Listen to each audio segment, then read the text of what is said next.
నమస్కారం సురేష్ బాబు గారు. నమస్కారం అండి వసుంధర గారు. సురేష్ బాబు గారు, మీరు చెప్పే ఈ రాశి ఫలాల వీడియోస్ అన్నీ కూడా చూసి ఫీడ్‌బ్యాక్ ఇవ్వడానికి మనకొక క్లయింట్ అయితే వచ్చారు. మీతో మాట్లాడిన క్లయింటే ఆల్రెడీ. సో, వారితో మాట్లాడి వారి ఎక్స్‌పీరియన్స్ ఏంటో మనం ఈరోజు తెలుసుకుందాం. నమస్తే అండి. నమస్తే. మీ పేరు, మీరు ఎక్కడి నుంచి వచ్చారండి? నా పేరు కంది శ్రీనివాసరావు. నేను బెంగుళూరు నుంచి వచ్చాను. ఓకే. సో, మీరు సురేష్ బాబు గారితో మాట్లాడి ఫీడ్‌బ్యాక్ ఇవ్వడానికి వచ్చాను అన్నారు కదండీ. సో, సురేష్ బాబు గారు మీకు ఎలా తెలుసు? ఎలా అంటే టీవీలో చూశాను.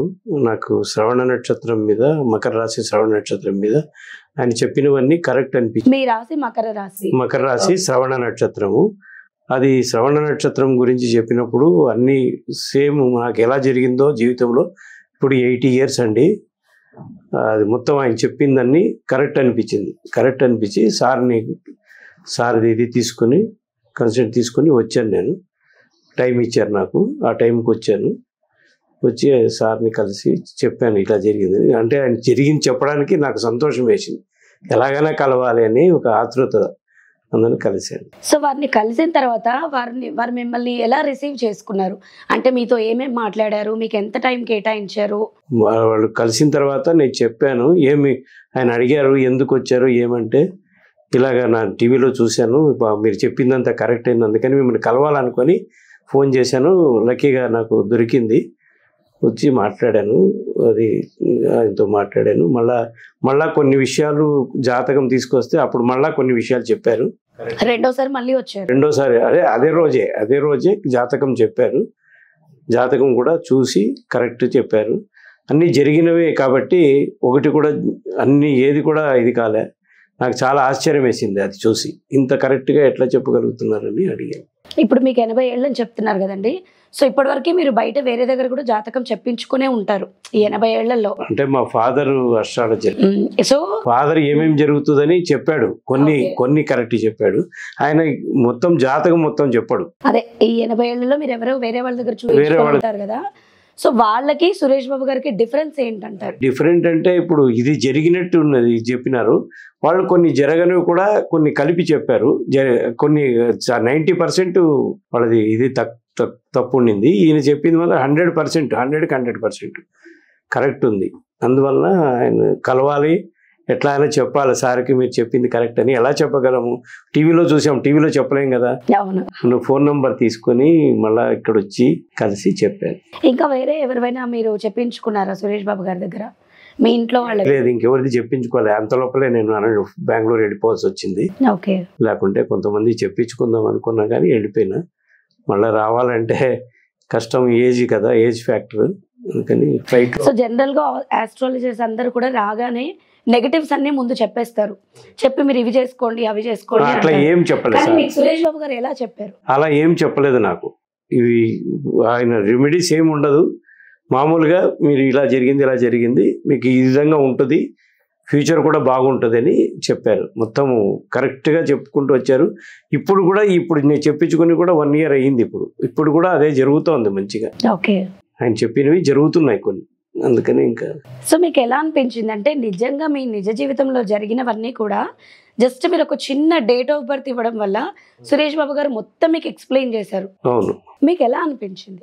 అదే ఆశ్చర్యం వేసింది అని చెప్తున్నాం కదా. నాకు ఎంతోమంది 3-4 చేసి చెప్పారు, కానీ అవన్నీ కరెక్ట్ కాలేదు. ఏదో రెమెడీస్ చెప్పారు ఊరికేనే, అంతే. అది చేసుకోండి ఇది చేసుకోండి, కానీ ఈయన రెమెడీస్ ఏం చెప్పలే. కానీ జరిగినట్టు చెప్పారు, ఫ్యూచర్లో జరిగింది కూడా చెప్పారు. అందువలన ఆయన్ని బాగా లైక్ చేశాను నేను. మనిషిలాగా నేను ఫీల్ అయ్యా. అందుకనే ఆయనతోటి అంత క్లోజ్గా ఉన్నాను. సో, సురేష్ బాబు గారు, మనం చూసాం కదండి, ఇప్పుడు పెద్ద ఆయన మనకి స్టూడియో వరకు వచ్చారు, మీ దగ్గర చెప్పించుకున్నాము, ఎగ్జాక్ట్గా ప్రతి ఒక్కటి కూడా జరిగాయని చెప్పారు కదా. సో, వారు మీ దగ్గరకు వచ్చినప్పుడు మీరు అంటే చెప్పడం చూసి వాడు షాక్ అయ్యారు అని చెప్తున్నారు కదా. సో, మీకు ఎలా అనిపించింది అప్పుడు? నాకు ఫస్ట్ వాళ్ళది అపాయింట్మెంట్ తీసుకున్నారండి. చూసుకున్నప్పుడు డేట్ ఆఫ్ బర్త్ ఇచ్చారు 1944 అని ఉంది. 1944 అంటే టూ ఓల్డ్, ఇది రాంగ్ అయి ఉంటుందేమో అని చెప్పేసి వాళ్ళకి మళ్ళీ రీకన్ఫర్మేషన్ చేసుకున్నాను.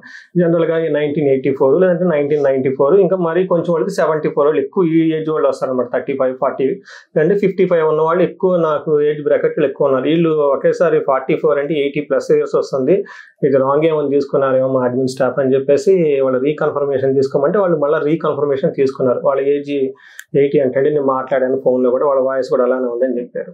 సో చూసిన తర్వాత ఏంటంటే ఇది ఇంత ఏజ్ వాళ్ళకి యాస్ట్రాలజీ అంటే వాళ్ళకి ప్రీవియస్ అయిపోయింది ఎక్కువ ఉంటుంది అనమాట.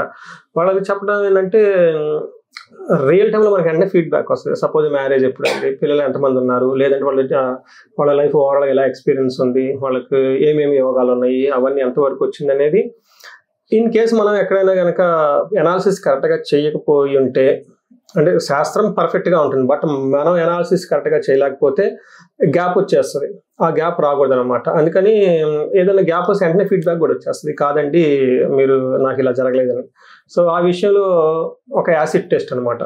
ఎంతవరకు కరెక్ట్గా నేను వెళ్తాను అన్నది నన్ను నేను చూసుకోవాలంటే నాకు శాస్త్రం మీద అంతా ఉంది పట్టు. ఇలాంటి వాళ్ళకి చెప్పినప్పుడే మనకు తెలుస్తుంది అనమాట, కాన్ఫిడెంట్ కూడా వస్తుంది. ఎందుకంటే వాళ్ళ లైఫ్లో అన్ని ఎక్స్పీరియన్స్ అయి ఉంటుంది కదా. 80 years అంటే ఎన్ని చూసి ఉంటారు వాళ్ళు. సో అది బాగా అనిపించిందండి. అందులో నాకు వచ్చిన క్లయింట్లో ఓల్డెస్ట్ క్లయింట్, అంటే ఏజ్ ప్రకారంగా 80 సంవత్సరాలు ఉన్న క్లయింట్ వీళ్ళు. ఇంకొకటి ఏమంటేనండి, ఒక జ్యోతిష్కుల దగ్గరికి రావడానికి మన స్క్రిప్చర్స్లో కొన్ని విధానం పెట్టారు. ఎలా పడితే అలా జ్యోతిష్కుల దగ్గరికి వెళ్ళకూడదు. జ్యోతిష్ దగ్గరికి వచ్చే ముందే వాళ్ళు కొంత పద్ధతులు చేసుకొని రావాలన్నమాట. ఏంటి, కరెక్ట్గా స్నానం చేయాలి, తర్వాత ఇంటి దేవుడిని దండం పెట్టుకోవాలి, తర్వాత మనకి ఊరు దాటి వెళ్తుంటే పొలిమేరలు దాటుంటే మనకి గ్రామ దేవతలకు దండం పెట్టుకోవటము, మంచి ముహూర్తం వాళ్ళు చూసుకోవటము, స్నానం చేయటం, మంచి బట్టలు వేసుకోవటం. అలానే వచ్చేటప్పుడు వచ్చేతో లేకుండా గురువుల దగ్గరికి వస్తున్నారు కాబట్టి పళ్ళు కానివ్వండి, కాయలు కానివ్వండి, లేదంటే ఒక ప్రెషర్స్గా ఉండే వస్తువులు తీసుకొని హంబుల్గా రావటం, మంచి ముహూర్తం తీసుకోవటం, ఇలా కొన్ని పద్ధతులు ఉంటాయండి. అయితే అవి ఈ రోజుల్లో కుదరదు. ఇప్పుడున్న కాలమాన పరిస్థితుల ప్రకారం వాళ్ళు ఎక్కడ యూఎస్లోనో లేకపోతే ఎక్కడో ఉంటారు, జాబులు చేస్తూ ఉంటారు, రావటం అంతా ఆన్లైన్లో ఫోన్లు కనెక్షన్స్లో అయిపోతుంది అనమాట. అయితే వీళ్ళు ఒక ట్రాడిషన్గా నా దగ్గరకు వచ్చేటప్పుడు ఫస్ట్ పళ్ళు చేశారండి. నాకు బాగా నచ్చింది అనమాట. అంటే ఒక హంబుల్కి అంత పెద్ద వ్యక్తి అయినా కానీ, నేను చాలా చిన్న వ్యక్తి, నాకు తెలిసి వాళ్ళ అబ్బాయి వాళ్ళతో కొంత కలిసి కూడా ఇంకా నాకు చిన్న వయసు అని నేను అనుకుంటున్నా. ఏజ్డ్ కాబట్టి అండి చక్కగా తీసుకొచ్చేసి పళ్ళు నా దగ్గర పెట్టడం, నమస్కారం పెట్టడం, ఒక హంబుల్గా ఉండేసి చెప్పటం. ఇంకోటి నాకు బాగా నచ్చింది ఏంటంటే వాళ్ళ ఫాదర్ కూడా యాస్ట్రాలజర్ అండి. అంటే వాళ్ళ ఫాదర్ దగ్గర నుంచి అది చూడటం, అంత పెద్ద వయసు అయినా వాళ్ళ ఫాదర్ ఆస్ట్రాలజర్ అయ్యి ఉండి దానికి శాస్త్రం గురించి తెలుసుకొని వచ్చేసి నన్ను అప్రిషియేట్ చేయటం అనేది నాకు చాలా బాగా అనిపించింది. సో అప్పుడు ఏమవుతుందంటేనండి, జనరల్గా జ్యోతిషం అనగానే ఇది మూఢనమ్మకం, లేదంటే ఇలా చెప్తారు, అసలు నమ్మకూడదని చాలా మంది నేను కూడా కాలేజీలో ఉన్నప్పుడు అలానే ఫీలింగ్ వచ్చింది అనమాట. కాకపోతే ఇలాంటి పెద్ద వ్యక్తులు వచ్చి అప్రిషియేట్ చేస్తున్నప్పుడు మాకు కూడా ఒక ఫీల్ ఉంటుంది అనమాట. ఒక డిగ్రీ మేము గొప్ప పని చేస్తున్నాము, ఇది ఒక మూఢనమ్మకం కాదు, ఇది ప్రాపర్ సైన్స్, దీంట్లో ఎంత ఉంది, ఇలా. అందులోని వాళ్ళ ఫాదర్ కూడా జ్యోతిష్యం కాబట్టి అంత ఏజ్ వాళ్ళు వచ్చేసి అప్రిషియేట్ చేయటం, తర్వాత వాళ్ళ ఫాదర్ గురించి కంపేర్ చేసి మాట్లాడటం, ఇవి చేస్తుంటే బాగా ఒక సెన్స్ ఆఫ్ ప్రైడ్ ఉంటుంది. నేను కరెక్ట్ జాబ్ చేస్తున్నాను, నేను చదువుకుంటున్న ఈ జ్యోతిష శాస్త్రానికి ఎంతో విలువ ఉంది, దానివల్ల నాకు కూడా విలువ వస్తుంది అన్న ఒక పట్టుదల మాకు కూడా వచ్చే ఉంటుంది. దాని మీద ఇంకా R&D చేయడానికి, రీసెర్చ్ చేయడానికి, ఆ సబ్జెక్ట్ గురించి ఎక్స్ప్లోర్ చేయడానికి, అందరికి రీచ్ అవుట్ చేయడానికి, టైం స్పెండ్ చేయడానికి కావాల్సిన ఒక మోటివేషన్ వస్తుందండి. సో ఇంకా మీరు ఫర్దర్ గా కూడా ఎవరైనా చెప్పించుకోవాలి అండ్ మీరు ఎవరికైనా సజెస్ట్ చేయడం జరిగిందా? చెప్పలేదు, ఇంకా ఎవరికి చెప్పాలి, ఇంకా చెప్పాలి. మా ఫ్రెండ్స్, నాకు చాలా మంది ఫ్రెండ్స్ హైదరాబాద్లో 60-70 మంది క్లోజ్ ఫ్రెండ్స్, బెంగళూరులో కూడా అయ్యారు. 3 నెలల లోపలే చాలా ఫ్రెండ్స్ అయిపోయారు నాకు. సో అక్కడ ఎలా ఉంది అంటే బెంగళూరులో కూడా మీ ఫ్రెండ్స్ ఎవరైనా చూసిన వాళ్ళు ఉంటారు కదా, సో వాళ్ళ రివ్యూస్ ఎలా ఉన్నాయి? వాళ్ళు ఏమో తెలియదండి, నేను అడగలేదు వాళ్ళని. నేనైతే ఎవరికి చెప్పలేదు ఇవి బెంగళూరులో. ఇక్కడ చెప్పాను. ఓకే, ఇక్కడ వీళ్ళు ఆశ్చర్యపోయారు. వీళ్ళు మేము కూడా చెప్పించుకోవాలా, మీరు వెళ్ళిపోయావు అని నిన్న కూడా అన్నారు వాళ్ళు. అందుకే సార్కి బస్సులోనే చెప్పాను నేను ఫోన్ చేసి, ఇలా వస్తున్నాను, మరి మీరు టైం ఎప్పుడు ఇస్తారో అప్పుడు వచ్చేస్తాను అని చెప్పి. నేను వచ్చింది వేరే ఇది పర్పస్ అయినా సార్ని కలిసే పోవాలనుకున్నాయి సార్. సో ఉన్నవి ఉన్నట్టుగా ప్రతి ఒక్కటి కూడా మీ లైఫ్ లో జరిగింది చెప్పారన్నారు కదా, సో మీ ఇంట్లో వాళ్ళు ఎలా ఫీల్ అయ్యారు? మీకు మీ లైఫ్ లో జరిగిన ప్రతి ఒక్కటి అంటే ఇవి క్యారెక్టర్స్ కూడా చెప్పారు కదా, ఎట్లా ఉంటాను ఏమి అని కూడా, అది వాళ్ళు కరెక్ట్ అన్నారు. మా వాళ్ళు కూడా మీరు అట్లే ఉంటారు ప్రతి విషయంలోనని అంటారు. అది సో ఇప్పుడు ఈ నక్షత్రాల సిరీస్ చేసినప్పుడు ఒక మకర రాశి వారిదే కాకుండా ప్రతి ఒక్క రాశిది కూడా సిరీస్ చేయడం జరిగింది వాళ్ళు.